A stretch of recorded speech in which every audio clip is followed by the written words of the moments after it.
खोज खबर में आपका स्वागत है।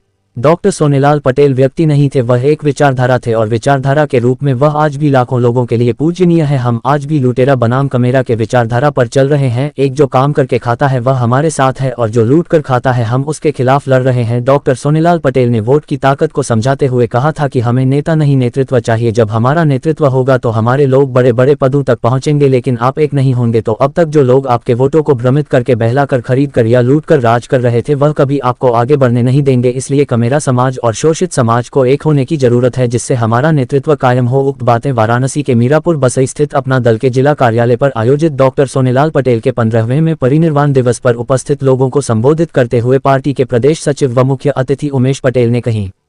उन्होंने कहा 23 अगस्त 1999 को डॉक्टर सोनेलाल पटेल पर जानलेवा हमला हुआ था। उस हमले में पार्टी के कई नेताओं पर राजनीतिक मुकदमा कायम हुआ जो आज भी चल रहा है। वहीं प्रदेश की भाजपा सरकार ने अपने लोगों पर से आपराधिक मुकदमे वापस ले लिए, पर हमारे कार्यकर्ताओं पर चल रहे राजनीतिक मुकदमे को वापस नहीं लिया जा रहा है। राज्य व केंद्र सरकार से मांग करते हुए उन्होंने कहा कि 17 अक्टूबर 2009 को संदिग्ध परिस्थितियों में डॉक्टर सोनेलाल पटेल की मौत हो गई। उसके बाद से उनके मौत की सीबीआई जांच की मांग को लेकर मुख्यमंत्री से लगायत राष्ट्रपति तक को ज्ञापन सौंपा जा चुका है, पर आज तक उनकी मौत जो कि पूर्ण रूप से हत्या थी उसके जांच के लिए तुरंत सीबीआई को आदेशित किया जाए। इसके पूर्व डॉक्टर सोनेलाल पटेल जी के तैलचित्र पर उपस्थित वरिष्ठ नेता व कार्यकर्ताओं ने पुष्प अर्पित कर उन्हें श्रद्धांजलि दी। इस दौरान प्रदेश सचिव मोहम्मद अबरार, राष्ट्रीय कार्यकारिणी सदस्य राजेश पटेल, प्रदेश महासचिव गगन प्रकाश यादव, प्रदेश सचिव पंकज सेठ, राजकुमार पटेल, उमेश मौर्य, श्रीमती श्यामदी पटेल, जिला अध्यक्ष दिलीप सिंह पटेल, जिला महासचिव गौरी शंकर पटेल सहित नेता व कार्यकर्ता उपस्थित रहे। चले आ रहे हैं आदरणीय साथियों, डॉक्टर पटेल साहब हमारे बीच में नहीं है, लेकिन उनकी विचारधारा हमारे बीच में है। और उन्होंने जो लड़ाई लड़ा था वो लड़ाई लड़ा था लुटेरा बनाम कमेरा की। एक आदमी वो है जो रोटी को बेलता है, एक आदमी वो है जो रोटी को सेकता है, एक तीसरा भी आदमी है जो न तो रोटी को बेलता है और न तो रोटी को सेकता है बल्कि रोटी से खेलता है। हम प्रश्न करेंगे वह तीसरा आदमी कौन है जिस पर उत्तर प्रदेश और दिल्ली की सरकार मौन है। डॉक्टर पटेल साहब ने कहा कि जो काम करके खाता है वो हमारे साथ है और जो लूट करके खाता है उसके खिलाफ हमें संघर्ष करना है और इसी व्यवस्था को परिवर्तन करके सत्ता पर हमें काबिज होकर जो सोने की चिड़िया भारत देश था उसे पुनः हमें स्थापित करना है और उसी के लिए हमको संघर्ष करना है। डॉक्टर पटेल साहब की साजिशन हत्या की गई, जिसकी मांग को लेकर के पूरे उत्तर प्रदेश में दशकों से हमारी राजमाता श्रीमती कृष्णा पटेल जी सहित हमारी तेज तर्रार दीदी विधायक डॉक्टर पल्लवी पटेल सहित संपूर्ण उत्तर प्रदेश के अपना दल कमेरावादी के कार्यकर्ताओं ने तमाम धरना प्रदर्शन करके राष्ट्रपति से लेकर के राज्यपाल तक को ज्ञापन दिया, जिलाधिकारी तक को ज्ञापन दिया, लेकिन उत्तर प्रदेश और केंद्र की सरकार अब उसके कानों में जूं नहीं रेंग रही है। इसलिए आज की जो परिनिर्वाण दिवस है उसमें सबसे प्रमुख मुद्दा यह है कि डॉक्टर सोनेलाल पटेल जी की जो हत्या हुई है उसकी सीबीआई जांच होनी चाहिए और ये एक विषय है जिसके लिए हम लोग यहाँ चर्चा पर चर्चा करने आए हैं। और दूसरा बिंदु साथियों, चाहे जो भी संगठन हो, जो भी मुख्यमंत्री बन जाता है, जो भी नेतृत्व होता है, उसके पास एक पावर होती है कि वो अगर कोई राजनीतिक मुकदमा है तो उसको वापस ले सकता है।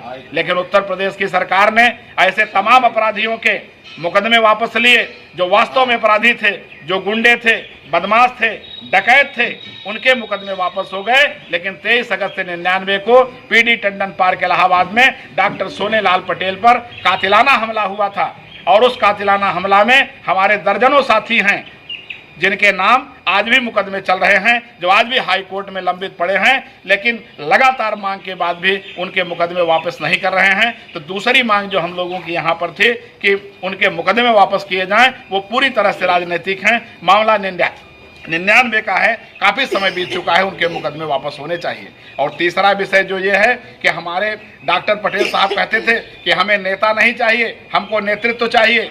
जो हमारी परेशानी का कारण है, हमको नेता नहीं चाहिए, हमको नेतृत्व चाहिए। इसलिए कि नेता जो होता है वो क्या है, हमको जो दे सकता है वो 4 चीज़ें दे सकता है जो डॉक्टर साहब अपने मिशन में पढ़ाया करते थे कि हमको बम्मा दे सकता है, खंभा दे सकता है, खड़ंजा दे सकता है, थाने की दलाली दे सकता है और नियुक्ता खाने के लिए दे सकता है। इसीलिए डॉक्टर साहब ने कहा था कि समाज में नेतृत्व पैदा करिए, जो आपको एसपी देगा, जज देगा, डीएम देगा, कलेक्टर देगा। हमारे कई साथियों ने बताया कि हमें आरक्षण चाहिए। डॉक्टर पटेल साहब ने कहा था कि आप अपनी वोट एक जगह इकट्ठा कर लीजिए, इसलिए कि अम्बेडकर जी ने हमको एक वोट की ताकत दी है और साथियों वो एक वोट की ताकत हमें अपना स्वाभिमान देगी, हमें अपनी हैसियत देगी और उसी वोट को इकट्ठा करके हम एसपी, जज, डीएम, दरोगा, कलेक्टर बन सकते हैं। या जितने लोग हैं वो उन लोगों ने हमारे लूट को चाहे मांग कर लिया, चाहे खरीद कर लिया, चाहे लूट कर लिया, चाहे बेईमानी करके लिया, हर तरह से हमारे वोटों को लूटा है और लूट करके आज सत्ता पर काबिज हैं और अपने लोगों को उन्होंने बना करके रखा है। जब ये ताकत आपके पास होगी तो निश्चित रूप से जो आप चाहते हैं, डॉक्टर पटेल साहब ने मिर्जापुर की एक बैठक में कहा था कि मुझको याद है हम लोग उस कार्यक्रम में गए थे, डॉक्टर पटेल साहब ने अपने बयान में कहा था कि कैप्चर पावर, बैलेट और बुलेट।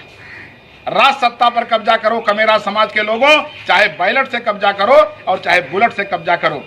प्रतापगढ़ की मीटिंग में उन्होंने कहा था, जो काफी विवादित हुआ बयान, उन्होंने कहा था राजा भैया के खिलाफ जब वो अपनी बात कर रहे थे तो उन्होंने अपने बयान में कहा था कि अब डॉक्टर अंबेडकर ने सारी रानियों का ऑपरेशन कर दिया है, अब कोई भी राजा रानी के पेट से नहीं पैदा होगा बल्कि आपके वोट की ताकत से राजा पैदा होगा। इसलिए कमेरा समाज के लोगों उस राजनीतिक ताकत को इकट्ठा करो और राजा बन करके व्यवस्था परिवर्तन के माध्यम से अपने आप को ऊपर से लेकर के नीचे तक सारे लोगों को व्यवस्थित रखो। हम किसी के खिलाफ नहीं हैं, लेकिन हमारा कोई हक है, हम इसके खिलाफ हैं। डॉक्टर पटेल साहब कहा करते थे कि मुर्दा चर्म की श्वासों से लोहा खाक होता है, जो जिंदे आ भरते हैं बताओ हाल क्या होगा।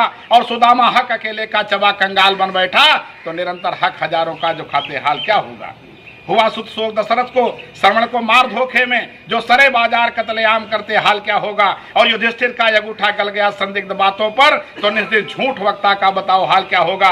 और मचा कोहराम है दर दर, टुकर रिश्वतखोर चोरों से, हुआ अगर सब का यह पेशा तो जग का हाल क्या होगा। अभी आपने देखा योगेश वर्मा पर, उसी पार्टी का विधायक है, सत्ता की पार्टी का विधायक है, लेकिन नेतृत्व होने के कारण जातिवादी गुंडा उसको थप्पड़ मारता है, लेकिन आज तक उसके ऊपर कोई कार्यवाही नहीं हो रही।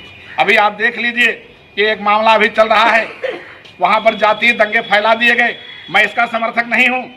हमारा कोई भी कार्यकर्ता अगर जा करके सामने वाले का झंडा उतारेगा या उसे अपशब्द कहेगा या गलत बयानबाजी करेगा तो निश्चित रूप से सामने वाले को भी गुस्सा आएगा, आपस में लड़ाई करवाए। वो आदमी तो मर करके चला गया, लेकिन एक बड़ा विवाद छोड़ गया। हमारे हजारों हजार एक ऐसे लोग जो जिनका उस मामले से कोई मतलब नहीं था। मैं तो टीवी देख रहा था, एक आदमी बयान दे रहा था कि मैंने उस यात्रा के लिए लगभग सोनेलाल पटेल जी का परिनिर्वाण दिवस है और प्रदेश कार्यालय के निर्देश के अनुपालन में पूरे उत्तर प्रदेश के हमारे जितने भी जिले हैं, हर जगह हम लोग आज परिनिर्वाण दिवस पर तमाम मांगों को लेकर के यहाँ आए हैं। प्रमुख रूप से जो हम लोगों की मांग है कि डॉक्टर सोनेलाल पटेल जी की हत्या की गई है, उसकी सीबीआई जांच की मांग को लेकर हमारे राष्ट्रीय अध्यक्ष दशकों से धरना प्रदर्शन के माध्यम से तमाम ज्ञापन दिए गए, अभी तक उस पर कोई कार्रवाई नहीं।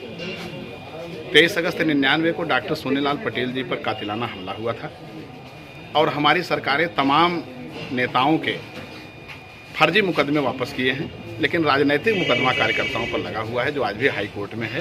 दर्जनों कार्यकर्ता पदाधिकारी हमारे परेशान हैं। और तीसरी बात, भारत